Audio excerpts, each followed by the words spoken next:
Good evening, everyone. Tonight we're going to be talking about the grape Viognier. In the mid 80s, even in France, in its home Condrieu in the northern Rhone, there was very little Viognier planted. It's kind of a fickle mistress, so to speak. It needs to be picked late. The berries are very thin-skinned, and as they ripen, they have an enchanting sweetness about them that attracts animals and pests. So kind of a tough grape to work with, but since the 1980s, planting has, quadrupled plus in the Rhone Valley and has become a contender all over the world.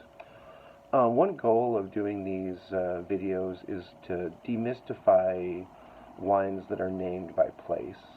I think people get super nervous about that. They see a place name like Nuit Saint-Georges, or in this case, Condrieu, and it doesn't resonate. It doesn't mean anything. But if you approach international wine growing by varietal, it's actually not as complicated as you think. It's multifaceted, but you can start to kind of classify things.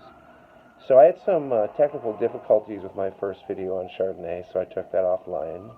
So we're going to start my Wine by Grape series with Viognier. As I said, quintessential northern Rhone grape fell out of favor. The area of Condrieu where it was grown was actually not particularly easy to grow any grapes based on the terraces. You can see how that made a difference. But now it's grown all over the world. It's an interesting wine insofar as it's inherently rather low in acid. And even though the alcohol is full, the one we're going to taste tonight is 13.5, which gives it a nice body like a Chardonnay. Is nowhere near the acidity level of Chardonnay. If made carefully, you can get some good acidity. But one interesting thing to note about Viognier is even though it's a very creamy wine in texture, you really don't see it having malolactic fermentation done to it. And that sounds super technical, but all that means is you're converting lactic acid, or rather converting malic acid into lactic acid, and lactic acid is, going to give you some of those butter components and that kind of stuff. Whereas the malic's a lot tougher, but in the case of a wine that's low acid to begin with, that's, kind of, tough turnips. So, Viognier is grown all over the world right now. There's a ton grown in California. It has, finally broken through and become an international grape variety. And really, it's called Viognier most everywhere except France. So if you know Condrieu and you know Chateau Grulé, which is an even smaller parcel of land in the Rhone that's devoted to Viognier, those are the only place names you need to know. Otherwise, you just look for the grape varietal. So we're going to taste a Viognier from one of the, sort of originators of Southern Australian Viognier at Yalumba.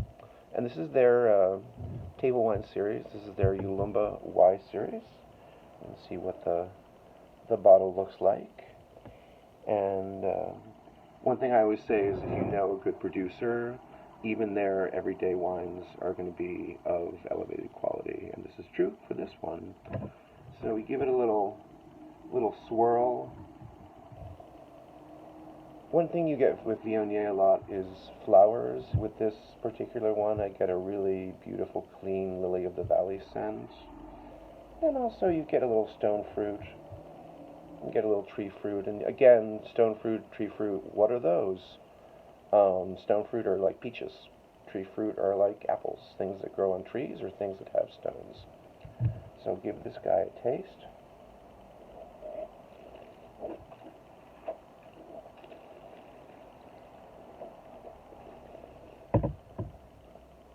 So you get that wonderful creaminess. With this particular Viognier, that's because the dead yeast cells, which sounds gross, are generally called lees, which sounds very nice. and those lees give your wine creaminess. In this case, this is about 3 months of lees contact. This is fermented in stainless steel. It doesn't see oak. People do oak Viognier. I mean, people oak lots of things. Not my choice. I think it's a grape that, it's so floral, it's so expressive.